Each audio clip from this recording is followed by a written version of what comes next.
여러분 안녕하십니까? 오늘도 이어서 우리 민족의 비전에 관해서 말씀드리도록 하겠습니다. 우리 민족은 이스라엘을 시기케 할 사명을 가진 나라입니다. 그것이 우리 민족의 정체성입니다. 이스라엘 민족이 예수 그리스도를 영접해야만이 예수 그리스도가 이 땅에 재림하는 조건이 충족이 됩니다. 그거는 누가복음 13장 34절에서 35절, 마태복음 23장 37에서 39절에 나와 있는 대로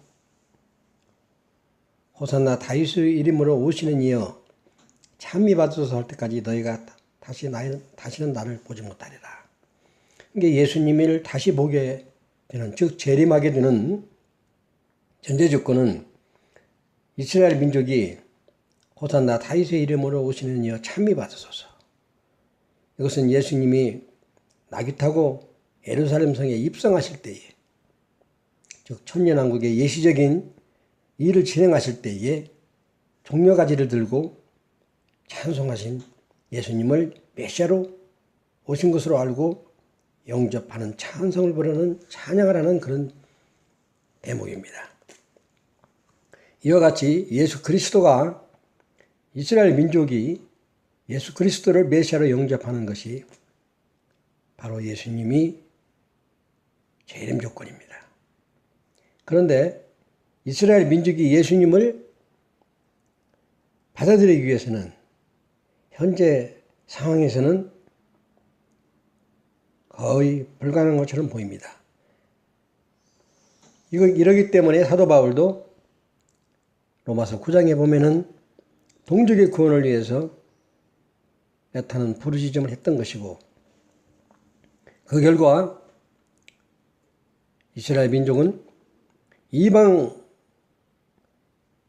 그 그리스도를 믿는 이방을 보고, 이방 민족을 보고, 사도 바울은 민족이라는 표현을 하지 않았지만 이어서 로마서 10장 19절에서 20절에 신명기서와 이사야서가 인용이 됩니다. 그런데 신명기서와 이사야서는 교회를 얘기하는 것이 아니라 한 민족을 얘기하는 대목입니다. 한 민족, 그리스도를 믿는 한 민족을 보고, 그 민족이 이스라엘에게 이뤘어야 할 정의로운 국가가, 또 부강한 국가가 되는 것을 보고 이스라엘 민족이 시기에서 메시아로 예수님을 영접한다는 것입니다. 받아들인다는 것입니다.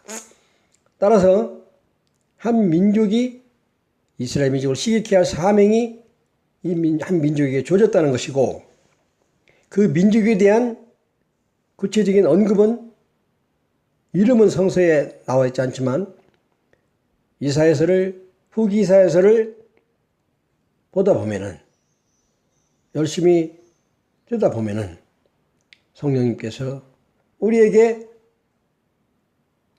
계시해 주시는, 그것이 어떠한 신비로운 계시라기보다는 성서에 입각해서 성서에 나와 있는 그런 여러 가지 구절들을 종합해 보고, 또 현 우리나라의 역사를 돌이켜 봤을 때 이스라엘 민족을 시기케 할 한 민족은 우리나라일 수밖에 없다는 결론에 도달한다는 것입니다.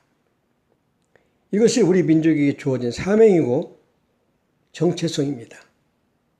이것을 교회가 빨리 알아야 됩니다.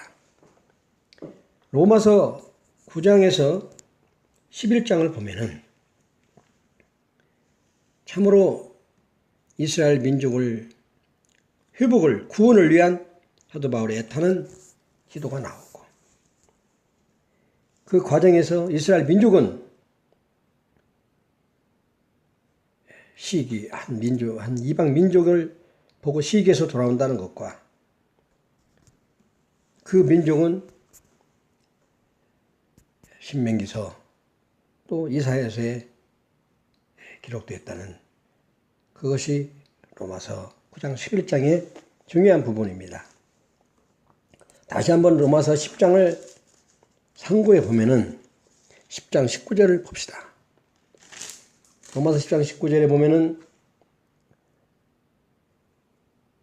그러나 내가 말하노니 이스라엘이 알지 못하였느냐 모세가 이르되 내가 백성 아닌 자로서 너희를 시기나게 하며 미련한 백성으로서 너희를 누이게 하리라 하였고 또한 이사야가 매우 담대하여 이르되 내가 구하지 아니하는 자에게 찾은 바 되고 내게 문의하지 아니하는 자들에게 나타났노라 하였고 이 구절은 이스라엘 민족의 구원을 위해서 부르짖은 사도 바울에게 하나님이 계시해 주신 성경 구절입니다. 이것이 이스라엘 민족의 구원과 밀접한 핵심이 되는 키워드가 되는 말씀입니다.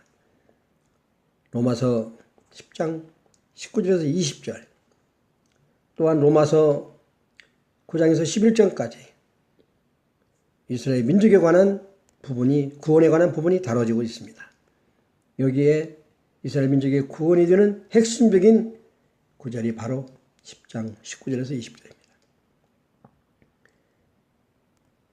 앞으로 여러분들에게 신명기서 또한 이사야서를 세부적으로 말씀드리겠습니다마는 이사야서 40장에서 66장까지 즉 후기 이사야서는 먼저 40장에서는 이스라엘 민족의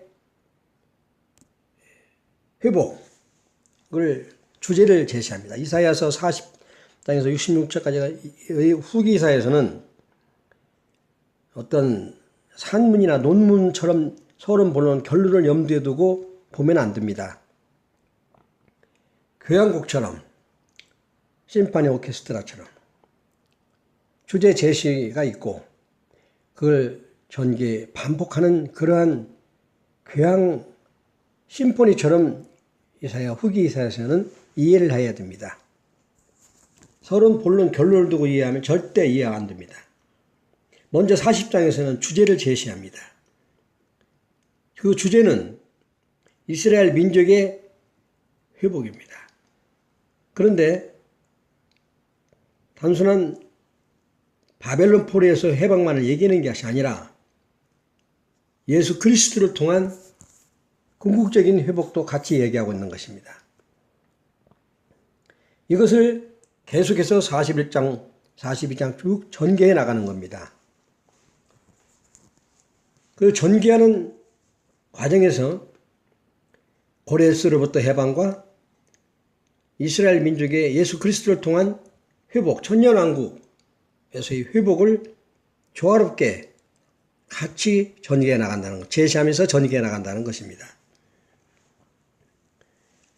후기 이사야서를 참으로 깊이 있게 우리가 앞으로 공부하면서 이스라엘 민족의 회복과 관련해서 그 회복에 관한 역할을 할 나라가 또 계시가 됩니다.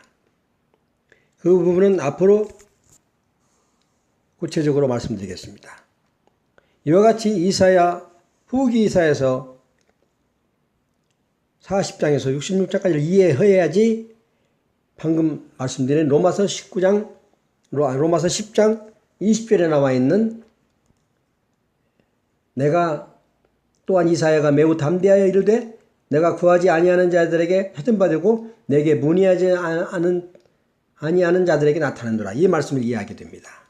이 말씀이 나오게 된 배경은 개략적으로 말씀드린다면 이스라엘 민족이 종말에 적그리스도에게 몰려서 이제 사지에 있을 때 그때 지도자들이 회개하는 장면이 나옵니다. 우리는 우리의 죄악이 바람같이 우리를 몰아가나이다 하면서 회개하는 그런 대목이 나오는데 그러면서 아브라함 모세 때를 추억하면서 하나님 우리를 버리시나이까 하면서 부르짖을 때에 하나님께서 응답하신 내용이 이사야 65장 1절입니다. 1절에서 2절입니다. 이스라엘을 그냥 방치해둔 게 아니라 너희들을 위해서 이렇게 너희들이 돌아오도록 하기 위해서 이렇게 한 나라를 예비했다. 이 응답입니다. 그러면서 이스라엘 민족은 회개하여 메시아로 받아들이고 예수님의 재림이 이루어지는 겁니다. 그 배경을 이사야서 40장에서 66장까지 그 방대한 그 내용을 이해하면서 로마서 19장 10장 20절을 봐야 합니다. 이거 하나만 뚝 잘라서 보면은 도무지 이해를 못합니다. 이 말씀이 왜 나왔는가? 이스라엘 민족과 어떻게 이스라엘 민족의 회복과 구원과 어떻게 관련이 되는가는 방금 말한 대로 그 배경을 알아야 됩니다. 그 배경이 바로 후기이사에서 40장에서 66장까지입니다. 적그리스도가 이스라엘을 지금도 지상에서 보라 아주 말살하려고 하고 있습니다. 그 아랍권 세력들이 바로 그 도구 역할을 하고 있는 거죠. 국가적으로 이스라엘이 성립하는 것을 반대해야지, 그걸 축출을 해야지 예수 그리스도의 재림을 막을 수 있기 때문에 적그리스도 사단은 마지막 때에 예수 그리스도가 재림함으로써 1000년 동안 무적행에 가두고 그 다음에 최후 심판 때 불못의 사탄을 멸망시킵니다. 이러한 것을 사탄은 알기 때문에 할 수만 있으면 예수 그리스도의 재림을 막으려고 발버둥 치는 겁니다. 그것을 이루기 위한 1차적인 조건이 이스라엘을 지구상에서 말살하는 겁니다. 왜냐? 이스라엘이 국가적으로 예수 그리스도를 메시아로 영접하면은 예수님의 재림 조건이 충족이 되는 거기 때문에 국가적으로 예수 그리스도를 영접하지 못하도록 국가가 서는 것을 막는 것이 아주 결사적으로 저지하는 겁니다. 그래서 지금 저렇게 이스라엘 민족을 지상에서 몰아내려고 아랍 국가가 똘똘 뭉쳐서 저렇게 이스라엘을 대적하는 겁니다. 이걸 영적으로 바라봐야지 평안이 뭐냐 하면서 우리가 인간적으로 바라보면 안 됩니다. 이러한 이스라엘 민족의 회복과 예수 그리스도의 재림, 이거는 절대적으로 연결되어 있고, 이 과정에서 고레스가 이스라엘 민족을 바벨론 포로에서 해방되는데 도구 역할을 했듯이 예수님을 이스라엘의 민족이 받아들이게끔 하는 도구 역할을 대한민국이 한다는 겁니다. 이것이 우리 민족의 정체성이고 우리 교회가 이것을 성서를 통해서 분명히 밝게 알아야 되고 이 비전을 가지고 이 민족에게 외쳐야 됩니다. 지상에서의 어떤 축복이 우리의 그리스도인의 전부가 아닙니다. 축복은 하나의 덤으로 주어지는 것이고 우리가 이러한 이스라엘 민족을 시기케 할 사명을 가진 나라임을 우리가 알고 이것을 성서에서 찾자 이겁니다. 저희들은 이미 35년 전에 성서에서 이미 이것을 발견하고 이것을 외쳐왔습니다. 그 선구자적인 역할 한 분은 돌아가셨습니다. 우리 후배들이 남아서 이것을 외치고 있는 겁니다.